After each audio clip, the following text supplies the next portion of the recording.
In Malaysian politics, there is probably no one more outspoken than Anwar Ibrahim. The former Deputy Prime Minister spent 6 years in jail on what he claims were trumped-up charges, yet he has no qualms about speaking his mind at either home or abroad.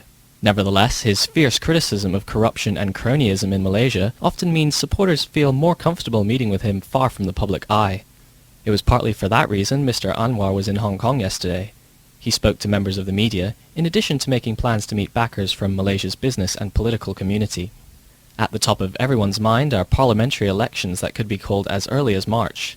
A top issue in the polls is the inclusion of minority groups, such as Indian and ethnic Chinese, who have long been disenfranchised with Malaysia's electoral process. Because Mr. Anwar spent time in prison, Malaysian law bars him from running, at least until April 14th when he becomes eligible again. He told reporters his multiracial People's Justice Party could put behind the race-based politics that has dominated Malaysia for more than half a century. I'm a Malay, I'm a Muslim, and I believe that only by protecting and securing the interests of the Malays would there be stability in the country. But this cannot be at the same time a zero-sum game at the expense of the Chinese and the Indians in the country. So, and we have now produced, at least introduced, some very prominent Malay leaders, Chinese leaders and Indian leaders. And I think in the elections, we will be fielding multiracial candidates in these constituencies. So I know it is a daunting task. Mr. Anwar has also been fiercely critical of the government's controversial new economic policy, which provides affirmative action for Malays.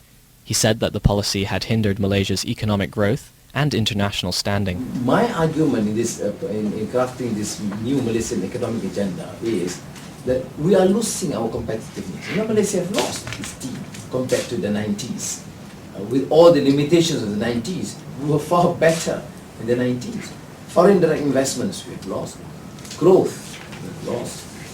Attractiveness, as you know, which is key to an emerging market, emerging economy, we have lost.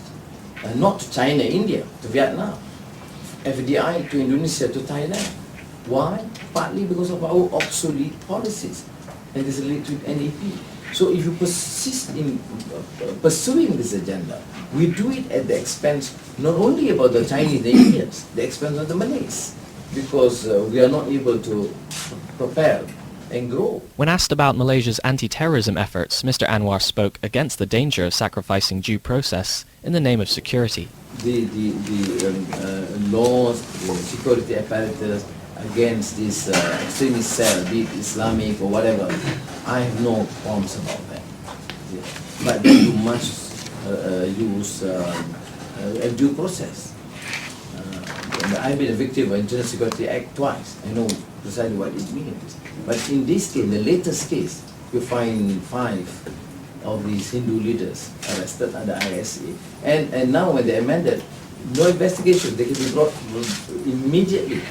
Before, by time, 2 months, you are under police custody for this intensive brainwashing or they call it turnover process. If they fail, then they jump you into the security detention, Internal Security Act.